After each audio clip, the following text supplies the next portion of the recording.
18 months ago, I had a number of extensive blood tests and they checked for my levels of vitamins, minerals, hormones, parasites, bacteria, and assessed my thyroid, organ health, and my gut health.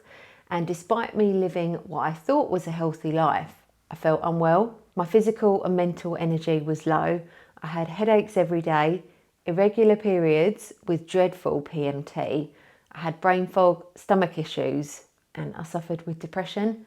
And my list of symptoms was long, and the blood and stool test results reflected that. With professional advice, I've spent the last year and a half working to improve my health and fitness with exercise, nutrition, and supplements. And 18 months later, it's crunch time. I've had my blood and stool retest, so let's see if I've made any improvements. In this video, clinical nutritionalist Phil Richards, the guy who analysed my blood and stool test results, he talks through my latest set of results to see if we've made any improvements. Before we delve into the chat with Phil, I'll recap my last set of results to give this video some context. I received my first blood and stool test results in February 2023, and the results showed that I was extremely low in electrolytes, some of the lowest results Phil had ever seen, and that was causing me to get headaches. I had low stomach acid, which meant that the food I was eating wasn't being broken down properly, and therefore I wasn't absorbing the nutrients. I had very low vitamin D, extremely low magnesium, low folate. I had low progesterone, which was causing the irregular periods and the dreadful PMT. I had a borderline underactive thyroid, which was causing fatigue. My hunger hormone, which is called ghrelin, was almost double, which made me hungry even when I was full up. And I had a non-harmful parasite in my stomach. That list is quite long, and all those things combined, it was no wonder that I felt like rubbish. I did have some good results from those first tests though. I had good levels of estrogen, showing that I was still pretty far away from the menopause. I had good levels of testosterone, showing that I would adapt well to the weight training program. Good omega-3, one of the best results that Phil has seen. Good insulin sensitivity, no food intolerances, and excellent organ health, which is always a good thing. In order to get my health back on track, Phil gave me a high protein meal plan with plenty of vegetables, a weight training and interval training exercise program, and supplements to fulfill my nutrient deficiencies. And a quick note to say, I took the supplements because I wouldn't have been able to fulfill the nutrient deficiencies with food alone. I've made separate videos about the meal plan, exercise routine, and the supplements that I took. Each video is linked in the description. Okay, let's delve into the chat with Phil. A heads up, this chat is in depth, but it explains a lot, and I'll summarise everything at the end. Let's revise your blood panel. The last time you had your bloods done with me was on December the 8th, 2022, okay? Wow. That's when they come in. So you then had them done recently, so we're gonna kind of be able to compare previous and now to see where we've improved or whether we haven't improved. So the first sort of 7 markers that I look on blood work is from the red blood cell down to the RDW. And that gives me a lot of information on your red blood cells. Now you can glean a lot of information here, whether you've got any sort of anemic conditions. If so, what are they? Are they B12? Is it folate? Is it iron? Also copper as well. Also, how much oxygen is the blood carrying? In your case, so what I'm noticing straight away is that your red blood cell, your hemoglobin, your hematocrit levels, they're elevated. Now that can be usually either due to too much testosterone, which you haven't got, or you are dehydrated. And you are dehydrated because there's another marker further down, which is called albumin, which will tell me the level of your hydration levels, and you're almost right up to the top end. So on albumin, there's usually only one clinical manifestation when it's high. With other blood markers, they could be multiple. With albumin, when it's high, it's usually an indication of chronic dehydration. The red blood cell hemoglobin and the hematocrit, which is the viscosity of the blood, in your case is elevated because you need to drink more water.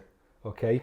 Yeah. And then also then, this gets even more interesting then, because when we look at the marker called MCV, which is mean corpuscular value, that is a really important marker for the size of the red blood cell. Okay, so when it's elevated, it's usually an indication of a B12 and a folate deficiency, but your B12 and folate deficiencies are absolutely right up there. When they're low, when MCV is low, that's usually a sign of ferritin, and it can also be copper deficiency. And your ferritin levels, which is iron, for those viewers who don't know what ferritin is, it's a stored form of iron.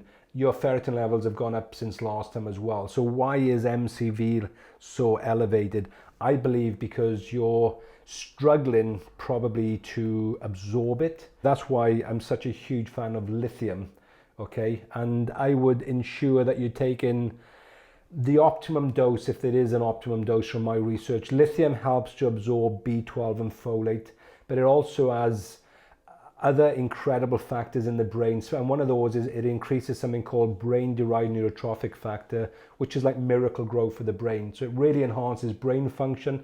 And just as a side note, in the UK, for example, they've discovered if there's lithium in the water, there's 50% less suicides in those particular areas. So that's come out of a number of universities. So it's a real sort of antidepressant. But I would recommend lithium purely because of its absorption factors on B12 and folate. And maybe as well, I think you're also struggling with a bit of the ability to make optimum stomach acid. So I've put you back on HCl and pepsin as well, okay? Interesting. Yeah. So that, I believe, will also help with a number of other factors, because a lot of people's problems is really, as I said, their inability to absorb nutrients. And that can either be through low stomach acid, which is very common, also something through Helicobacter pylori, which you haven't got, but over 40% of people in the Western world have got that.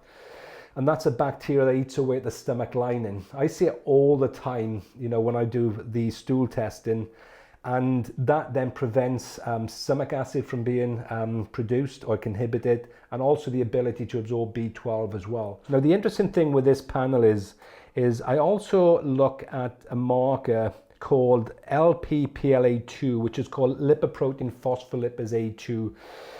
You've got 60,000 miles of blood vessels approximately in the human body, okay? And that marker indicates the likelihood of plaque buildup within the blood vessel walls, okay? It's a big indicator of cardiovascular disease, and your blood vessels are exceptionally healthy. So you're looking at, you know, your red blood cells just need a little bit more B12 and folate, or the absorption, I should say, but the blood vessels are exceptionally healthy, so you've got good blood flow, very low likelihood of any cardiovascular event in the future if you keep doing what you're doing. The blood viscosity seems good, because there's other markers which I also look at to do with the sort of functionality of the blood and the flow of the blood. So you've got something called ESR, which is erythrocyte, which is red blood cell sedimentation rate.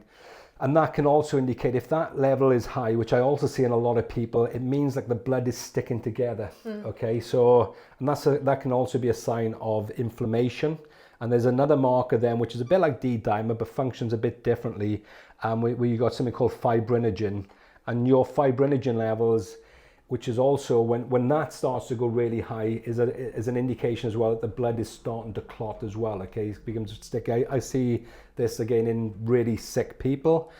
Your levels are also very healthy. So your blood vessel walls are healthy, the blood is flowing really healthy, nice. And so there's no issues there. And the blood also is carrying, and the red blood cells have also got plenty of oxygen. And there is just one more marker that sort of I usually sort of look at with the blood vessels, and it's a marker called high sensitivity C-reactive protein, and that's also a marker of inflammation. It's an inflammation marker, but especially of the blood vessel walls, and your levels are also very low. So if that marker, so yours is 0.08, so the research shows like if that marker is over 3, for example, you're much more prone towards a cardiovascular event or a stroke. I mean, I've seen that marker 18,500 times higher in some people. Oh my goodness. And the outcome isn't good. And it's gone down. Yeah, it's gone down. Yeah, so that's yeah. I mean, the C-reactive protein is more like a satellite marker for inflammation. So there's no inflammation in the body with you. So that's inflammation is like the precursor for the vast majority of Western diseases. So the inflammation is exceptionally low, and you'll see later on as well that your omega-3 to omega-6 fatty acid ratio has improved exponentially, wow. which has a huge role to play in inflammation on a cellular level. Yeah.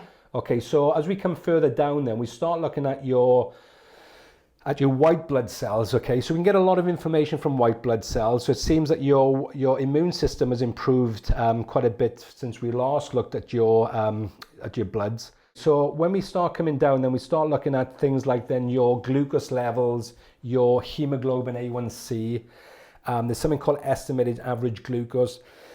Now, these can also give us a lot of information on how well you cope with blood sugar and also carbohydrate intake. Now, there's other markers which are more relevant than that as well. So if I come down towards the C-peptide and insulin fasting. So C-peptide is part of the molecular chain of insulin. It's a very accurate marker which would indicate to me if it was high, you either got insulin resistance or you're moving towards type 2 diabetes or you got type 2 diabetes. You're very insulin sensitive. But the interesting thing is, I did notice down here that your fructosamine levels, so fructosamine is also a blood sugar marker, okay, but it tells me what you've eaten in the last 2 weeks. Now, you're either smashing yourself into a Cadbury bar every night, which you weren't. So if fructosamine is elevated, okay, the reason why it's elevated in your case, because fructosamine is also transported by albumin, and your albumin levels are high. That's why fructosamine. So you've got to look at a number of markers. Your cholesterol levels are still in the optimum range, okay? And I always say this, and I always get a lot of flack when I say this, but I've studied nutritional cardiology. I've written a whole course in it. I only ever worry when I see low cholesterol, okay? I never worry when I see high cholesterol. And if the cholesterol is high, you just got to ask yourself the question, why is it high? The body is making it for a reason. So cholesterol is a precursor to all those steroid hormones. So I could be working with a menopausal woman, for example, who is no longer really producing a lot of the female sex hormones, okay? So the body is going to say, well, we need to make more cholesterol. We need more of a precursor. Cholesterol is also an anti-inflammatory. It's an antitoxin. So the more toxicity somebody has, the more cholesterol they will produce. And it's also an antioxidant. This is interesting. Now, on the alkaline phosphatase, which is an enzyme which is primarily found in high quantities in the bone, right, in the liver. So your levels are really low. That usually, it can indicate 3 nutrient deficiencies. And in your case, the 2 that you seem to be deficient in is, because it can be magnesium, it can be zinc, and it can be vitamin C. I have never seen anyone in all the years of testing with a zinc deficiency. Maybe they're out there, I haven't seen them. So if we look then, so why is your alkaline, I mean, that's pretty low, because okay? it was good before. Yeah, it was good before. First of all, let's just look at the your magnesium levels. So we know the magnesium levels. Goodness, that's crazy. Yeah, so that's really, so the interesting thing with magnesium, the most important nutrient you can take alongside magnesium, which I've just, this isn't a sales plug, but I've just developed a product on this, is with boron. Now, boron is a mineral which will significantly enhance, I've known this for a long time, will significantly enhance magnesium sort of absorption. And would my low stomach acid be contributing to the fact that I'm not absorbing that magnesium? Yeah, it would contribute. Yeah, I mean, it would contribute to you're not absorbing a lot, especially the minerals. Yeah, right. Because the biggest thing with stomach acid is that it breaks down. I should say the biggest thing that you don't absorb with low stomach acid is protein, because that's what it's there for. So you produce HCl and pepsin in the stomach, that breaks down the protein. The minerals mainly, especially things like boron. Actually, the richest source of boron, for example, is an avocado. Oh, yeah? Interesting. Yeah. And then magnesium, then you really find also from the vegetable world. So there's not really a lot of stomach acid needed there. So maybe, as I said, I think we've just not taken enough. Right. So you can see also that your vitamin C levels are well below optimum. No way, yeah. I'm taking so much. Yeah, I know. That's wild. Yeah, so again, you know, on the vitamin C, again, it's a bit like magnesium. You've got to titrate the dose. Yeah, best time to take magnesium, especially if your iron levels are optimum, is on an empty stomach. Yeah. And if you do take vitamin C with food, if you've got low iron, because it does help to absorb iron, you've got to make sure there's no carbohydrate in that meal, because the carbohydrates will compete with vitamin C on the same receptor, and it will always win. Your liver's improved exponentially since last time, look. Wow. Okay, so if we look at this, so AST and ALT. AST can also be a marker for, it's an enzyme, also could be a marker if it was really high, that for a cardiovascular, some issues in the cardiovascular system, but it's also a liver enzyme. But ALT is a true liver enzyme, okay? So you've gone from 28 down to 11. That's so the great. so that liver's functioning much more efficiently. And GGT, your levels are still exceptionally optimum. GGT, gamma glutamyl transferase, is a marker of glutathione. It's a very important marker. It's a good marker for sort of toxic overload. There's other markers on here which I'm just looking at now. Uric acid would also tell me that, and things like bilirubin. So your toxic load in the system is exceptionally good. And now when we look at total protein on a blood panel, it's not the amount of protein you're consuming, it's the summation of albumin and globulin. They are the two most abundant proteins in the blood. Now albumin, as I said, tells us that if it's too high, you're chronically dehydrated, and if it's too low, there's other indications that can tell us, but the most sort of thing that jumps out here is that you're moving towards, as we've just repeated myself, towards dehydration. That's surprising. Yeah. So are you still putting some salt in some Celtic sea salt or some Himalayan salt? Yeah. It's interesting, since moving by myself, I don't think I manage myself quite as good. Right. Because before I was with my mum, it's like accountability. Yeah. Let's sit and eat together at a certain time. Here's your drink, here's my drink. But now I do feel that I haven't been quite as strict. Yeah. And I think that's reflecting. Yeah. The next step then, when we start looking at things like sodium and potassium and chloride. So sodium and potassium are really controlled by a hormone called aldosterone, which is sits on top of the kidneys there.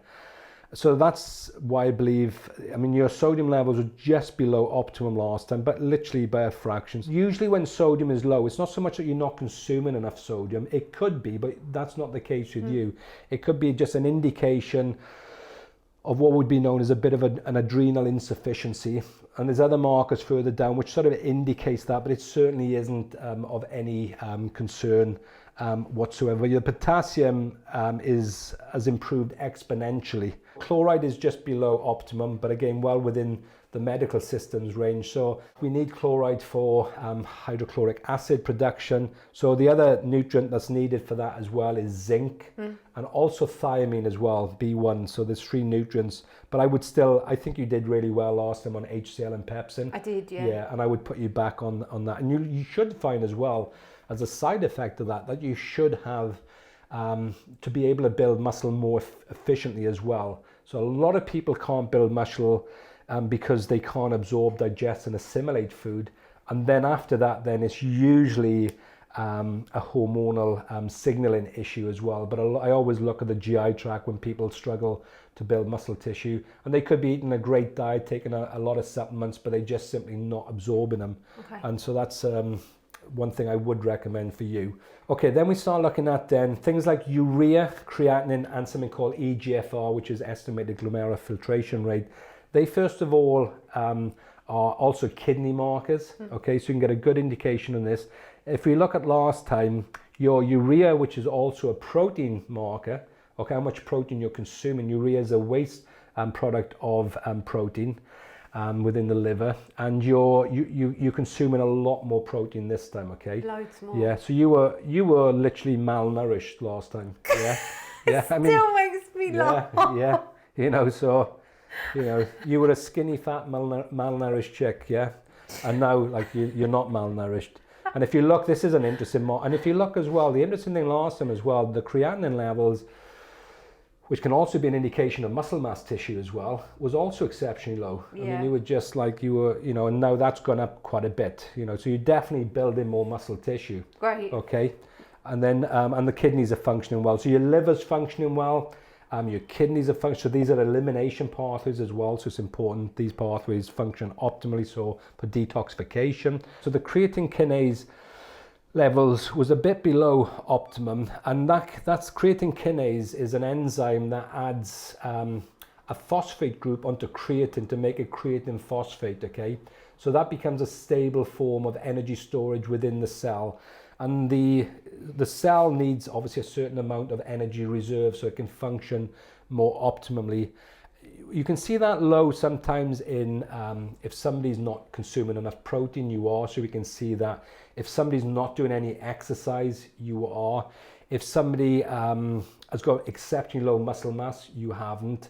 So really, it could be maybe just a little bit of an issue going on within the mitochondria. That's really low, isn't it? Yeah, it's low. And so I would probably, sort of do a little bit more investigation work on this, which I have been doing, and I've emailed a couple of real switched on practitioners as well. So I'm kind of waiting for a bit of feedback as well to come back on a bit more info on that. But I wouldn't lose any sleep over that personally, because would stress play a part of it? I mean, is that a silly question? Not really, because if anything, so creatine kinase is usually elevated in exercise. Or if you weird. I've been giving it my all. It could be a problem, as I said, within the cell, within the ability to make energy. Would it contribute to the fact why I'm quite tired sometimes? I have no doubt. It's definitely, I feel, and it's having an inhibitory effect on how we make energy within the cell and within the mitochondria, and we can make some energy outside of the mitochondria as well, is so crucial, obviously, in how we function. Because really, one of the best ways to assess your health is your energy levels. And so it seems to be an issue. So you can see so low creatine kinase levels, I should say, could be down to muscle atrophy. You haven't got that, you're training. Small stature, you're not exactly huge. Chronic fatigue syndrome, Sometimes I wonder. Yeah, exactly. And it can also be subclinical hypothyroidism as well. But we'll go through your, through that. But you'll see down if creatine kinase is very low and the patient is complaining of fatigue, this may also signal a loss of intracellular energy production, which is what I said, because I've done some advanced courses on the mitochondria. There's a number of nutrients which are needed within the mitochondria for the mitochondria to really function efficiently. And I think that's what we need to do. So I'm definitely going to put L-carnitine will transport fats into the mitochondria, so they can make energy much more efficiently from fat. And then you're looking at CoQ10 is an essential part of something called the electron transport chain. But there's other markers way before. I mean, it is a whole science. Okay, LDH you've improved on. So LDH is lactic dehydrogenase, and that's involved in how we convert glucose into energy via the glycolytic pathway. We've got two pathways. We can either convert food into ATP via the mitochondria through an aerobic pathway, oxidative phosphorylation, or via something called glycolysis.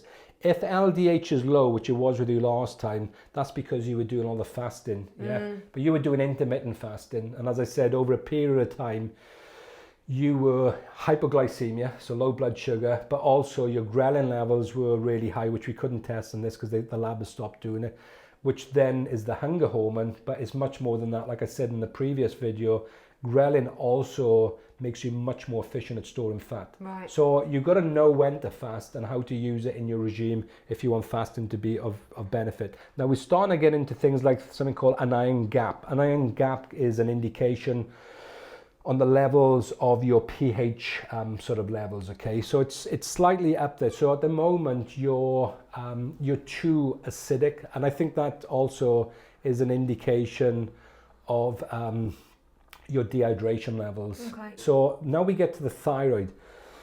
Now I want people to understand, so with the thyroid, so we look at a lot of markers on the thyroid, but all the hormones, they work in synergy together. So for example, if you had high estrogen levels, estrogen will stimulate the liver to produce something called thyroid binding globulin, okay, which can prevent that thyroid hormone from getting into the cell. If you've got low progesterone, progesterone is essential for thyroid hormone receptors. You've also got low vitamin A as well, and vitamin A is also essential for thyroid hormone receptor sensitivity, because it's not just what you measure in the blood.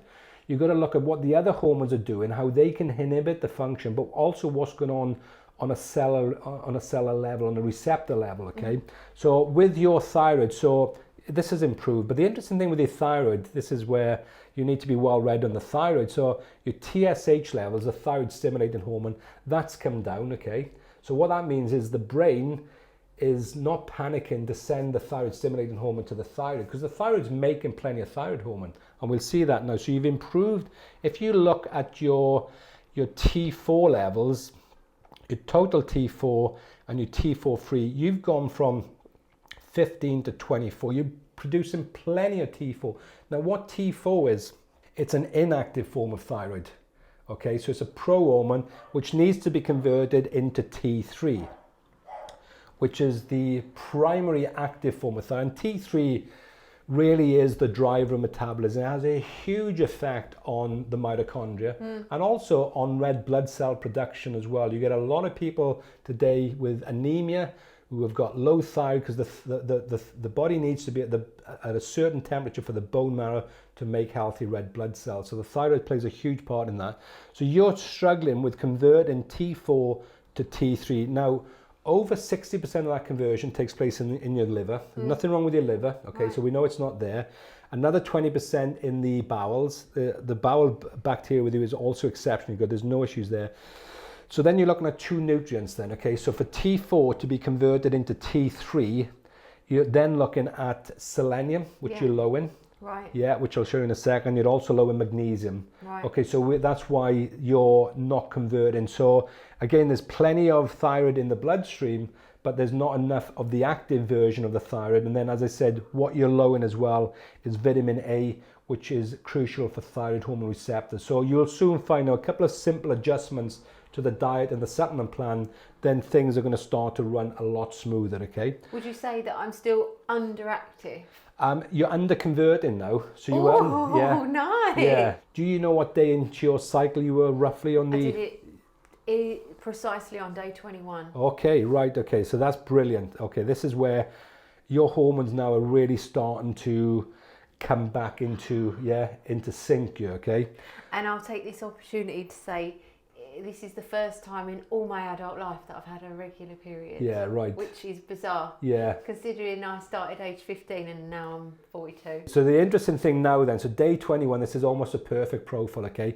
Last time your luteins and hormone. I'm so excited. Yeah, so last time your LH levels, luteins and hormone, okay, which is a pituitary hormone, which is it's normally at its highest between day 12 and 16, and it signals to the follicle to release the egg down the fallopian tube. Your levels are super high. You'd almost see that on the first time we looked at it in somebody that's coming up to the menopause. You're nowhere near the menopause, by the way. Yeah. Then the follicle stimulating hormone is going to be much more elevated in the first part of the cycle because it's stimulating what it says on the tin. It's stimulating the follicles. Right. In the second half of the cycle, which is where you were, day 21, you expect to see that starting to decline.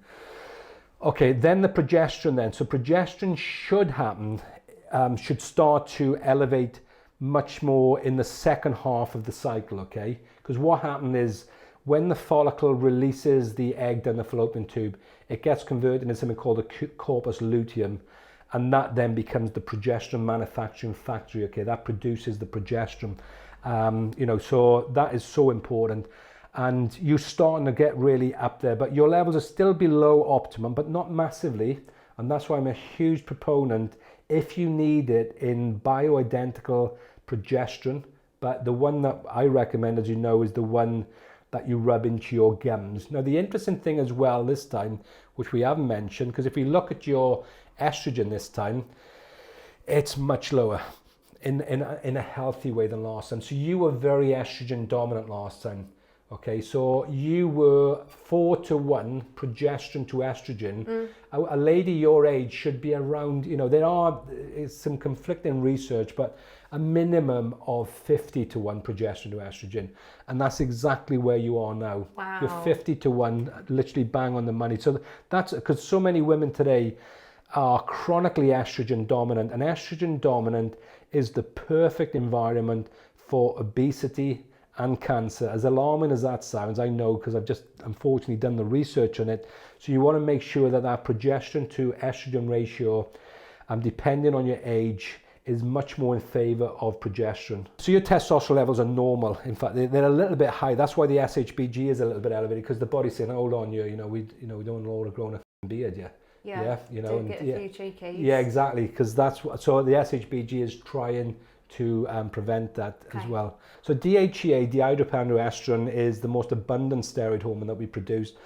And you could almost use it as a yin hormone, okay? It's really like, it's antagonistic, you could say, to cortisol. There's something known as the cortisol to DHEA ratio, which is one of the biggest predictors of mortality, okay? So your ratio is fine. But I would recommend DHEA to you as well. Your levels are well below what I would class as optimum. So then we look at vitamin D. Now vitamin D, so you've gone from 22 nanograms per milliliter up to 44. So you've more than doubled it and still well below optimum. And then if you do take vitamin D, as I've said previously, you have to take vitamin K2 and you have to take magnesium. So vitamin D as a supplement form can cause a chronic magnesium deficient if you're not taking magnesium. And the reason why is that there are 8 enzymatic steps involved when you take an oral magnesium for it to be converted into an inactive form of vitamin D into an active form.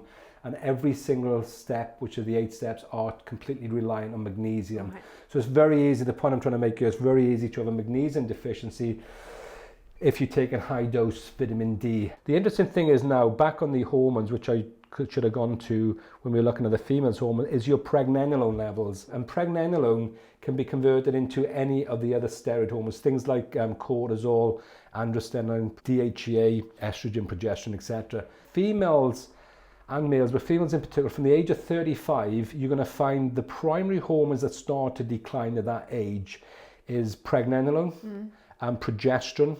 Then you're looking at DHEA and also triiodothyronine, which is T3. So it's good to keep, if you can keep those hormones in the optimum ranges, you should quite comfortably sail through a menopause. Ooh. Yeah. It should be much more efficient. So it's good to know. So you're below, so I would recommend also very low dose pregnenolone, very low dose DHEA, sort of optimal levels of progesterone. And probably with the thyroid, it's not that you need thyroid hormone, because you don't. You just need to ensure that the thyroid is more efficient at converting T4 into T3 via selenium and magnesium. So if we look then at your vitamin A, C and E also, so we briefly touched on, so you're low in vitamin A, which I never thought I would see this. I'm seeing this in about 9 out of 10 people. Interesting. Okay, so again, I would definitely bring in things like a bit of offal into your thing. And if you can't do that, I think the next best thing to that... I've tried. Yeah. I just don't like the taste. Yeah, I think the next best thing for that, right, which used to be a supplement I used to sell, and I loved it, is desiccated liver, desiccated beef liver. Yeah, in a capsule. Yeah, I mean, that's also... I think that's one of the best ways to get it as well. But I've looked at your nutritional plan. There's plenty of vitamin A in the nutrition plan as well, because I've looked at all the micronutrient analysis as well. So when we look at the fatty acids, this is as good as it gets, I can tell you that now. The omega-3 index marker, so you're 13.6%, okay? So what that's indicating, that's the amount of omega-3 fatty acids on the red blood cells, which give us a good indication on a tissue level as well, on a cellular level. So the optimal level, I believe you're there. That's around where mine is as well. What you normally see in the UK and the US as well, because I've done quite a few in the US as well, is around, between 1 and 3%, and it's exceptional. So you can predict a number of diseases with the omega-3 index. You can also have a very good prediction on suicide via that marker as well. The lower that marker, the greater the likelihood of maybe a depressive or a suicidal episode, because the omega-3 fatty acids play such a huge role within the brain. And so does cholesterol, and so does vitamin D. The omega-6 omega-3 ratio is also essential, okay, because the omega-6s are more to do with pro-inflammation, and the omega-3 is more to do with anti-inflammation. Now, again, it's a yin and yang effect, okay? So neither one is good, neither one is bad. They're both essential. The key with this is the ratio, right? Okay, and your ratio is absolutely perfect, okay? You're literally 2 to 1. So 2 omega-6s to 1 omega-3s. So the more efficient this ratio is, the more effective the receptor communication is working within the cell, and the healthier the cell is. Okay, so that's really healthy. So I normally see, I said in the UK, you will normally see that omega-6 omega-3 ratio around 30 times omega-6s to 1 omega-3s. And what that tells you, there's a lot of low-level inflammation going on a cellular level, and the cells are nowhere near as effective as communication.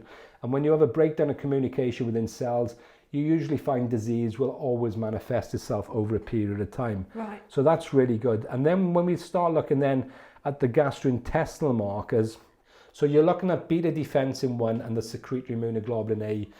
They're part of the immune system within the gastrointestinal tract, where around 70% of the immune system resides. So if you come into contact with a pathogen, the role of the gastrointestinal tract in the immune system is to either kill the pathogen, identify the pathogen, and if it can't kill it, it sends a message then on to something known as the adaptive immune system, which is the second line of the immune system, to prepare yourself. We got the specific pathogen coming in the system, and the second line become much more effective at taking that pathogen out, okay? So this marker here, when we look at the Bacteroides subgroup on this particular panel, you're looking at a pattern, okay? And that pattern is, if you look at my precursor, it comes into a perfect C shape, okay? Yeah. That tells me there's a lot of diversity in your gut. Now, I've seen panels where people have consumed so many antibiotics throughout their life. This has been completely gone. There's nothing there, okay? So there's no diversity. So with those people, they really are much, much more susceptible to a plethora of diseases unless they really address diet. And in those cases, that's when I would recommend for a period of time very strong probiotics, as well as a very diverse diet with lots of fermented foods. And we have got one little fellow who's still with us. Oh my goodness, that's unreal. Is it lower? It's just slightly, and I mean literally by a fraction, slightly elevated. So it's blastocytus hominis. What was it before? It was something like 9. Oh, stop. Yeah. As I said, that particular parasite can simply be inert. There's not like, you know, it can be... And I would like a boyfriend, so I'd rather have a parasite and a boyfriend Exactly. rather than no parasite and stinking garlic breath. Yeah, well, as you know, thankfully the garlic today is odorless, but garlic has been clinically proven to lower that. But look, if you're not having any symptoms, so and that's quite common, but also it can be quite common to have symptoms. So if it's not really causing an issue, then don't really sweat over that. And I was taking really high garlic. Yeah, right. Twice a day. Yeah, I think it would have been interesting if we kept that going. Okay, that was an overview of my results. That was 35 minutes condensed from a 2.5 hour chat, and I showed you the most relevant information. Otherwise, it can become overwhelming. A summary of my second set of results and the improvements that I've made are: my stomach acid is improving. It's still a bit low, so I'll start taking the HCl and pepsin again. My vitamin D has almost doubled and I'm heading towards optimum levels. My magnesium has improved, but it's still low, so now I'll be combining that with another supplement in order to increase the absorption. My folate is now within optimum levels, which is awesome because this was done with food alone. Brussels sprouts for the win. I was eating so many of them based on the meal plan. My progesterone levels have improved. PMT is a thing of the past. I've balanced my progesterone and estrogen ratio, and now it's in the perfect ratio. This is a game changer for so many other processes in my body. My thyroid has improved. It's no longer borderline underactive, although I've still got some work to do as it's now under converting. I'm producing enough T4, so now I need to get it better at converting that to T3. So I'm heading in the right direction with my thyroid, and my immune system has improved. And I'll mention this one as I talked about it in my original video. Even though candida and yeast overgrowth didn't show up on my first set of results, and it also didn't show up on my second set of results, before all this I'd suffered with thrush for so many years.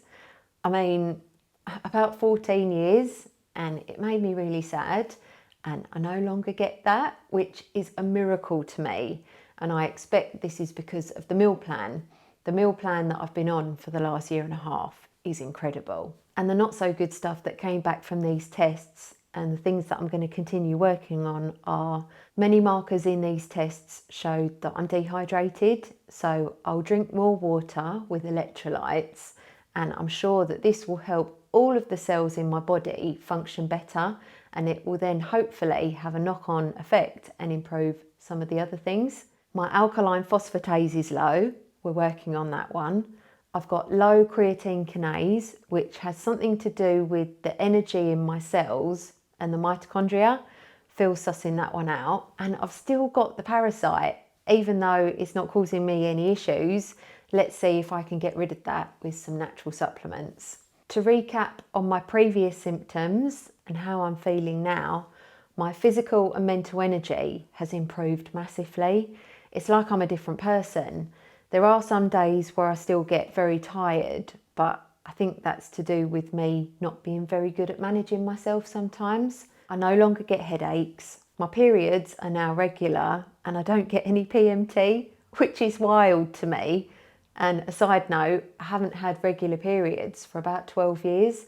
So to get them regular at age 42 is incredible. I don't have any more brain fog. My stomach issues have gone. And on a fitness level, I've lost a lot of body fat and gained quite a lot of muscle. As for the depression, this is a bit of a tricky one. It has improved a lot, but it still pops up. But I think that's got more to do with my thought patterns than anything else. So I'm working on that.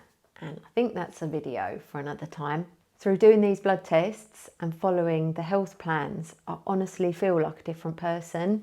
It sounds a bit dramatic, but I feel as though I've been given a second chance at life. So thank you very much, Phil. I plan to continue doing these blood tests every year and I'll update you on my progress. And in the meantime, I'll continue with the weight training and interval training. I'm on a different meal plan now, which is still high protein, but now it includes carbohydrates, party time. And I'm taking supplements to help keep my female hormones balanced. I'll cover the details of all of that in more depth in another video. Thanks for watching and hopefully I'll see you at the next one.